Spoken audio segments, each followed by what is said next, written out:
Hello and welcome to Creepy Spaghetti, your place for horror in reality and beyond. I am your host, Dee, and if this is your kind of content, please hit the like button, subscribe button, and the notification bell so you'll be the first in the know when more creepy content comes your way. Today we're going to be discussing Action Park, Water Park of Death.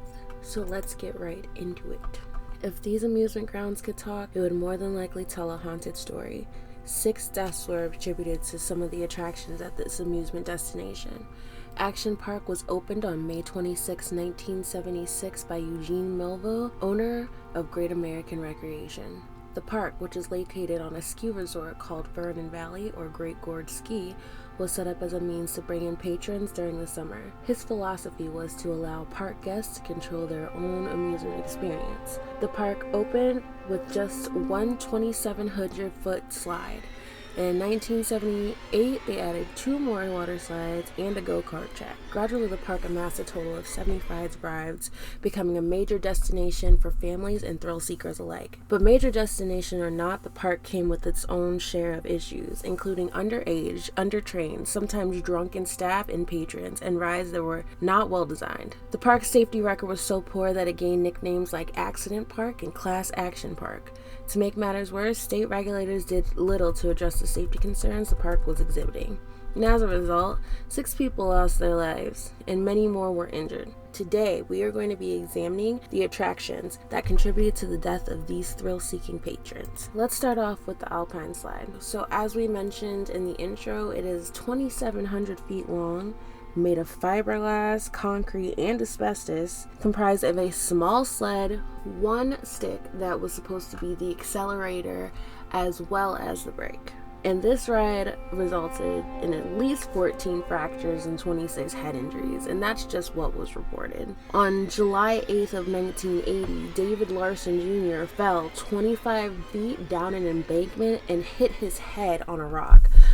The brake on his sled was not working, which actually, after doing a little bit of research, it turns out that seemed to be a common occurrence. The brakes didn't always work.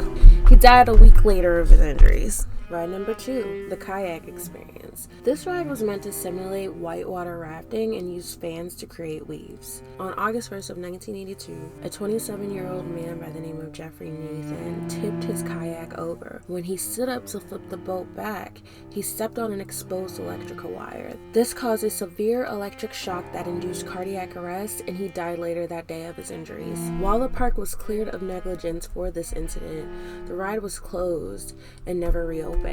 Ride number 3, the Tarzan Swing. This attraction consisted of a steel arch with a 20-foot long cable attached where people would hang off and jump into the water.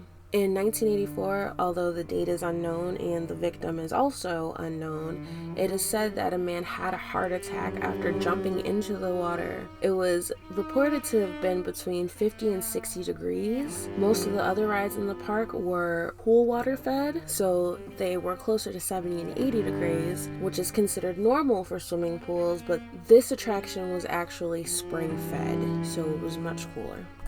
Last, and definitely not least, we have the one attraction that contributed to the most the deaths on this list, the Tidal wave pool. This pool was 100 feet wide, 250 feet long, generated waves that could get to be over 3 feet tall for 20 minutes at a time, taking 10-minute breaks in between. They have to have at least 12 lifeguards on duty at all times. The water was considered murky from many different debris, including open wounds, sunscreen, human waste. You could barely see beneath the surface in some spots. What was happening was that the farther away from the beginning of the wave pool you got, the deeper the wave pool would get. People wouldn't always see the signs advising them that it was going to get deeper. And so once they start getting into the shoulder zone, that was when people started to panic. A lot of people would end up trying to catch themselves by pulling on other people around them. This pool has 3 deaths in its macabre history.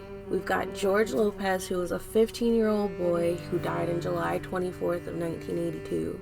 We have Donald DePass, who was 20 years old at the time, died August 24th of 1984, and Gregory Grand Champs, who was 18 at the time and died on July 19th of 1987.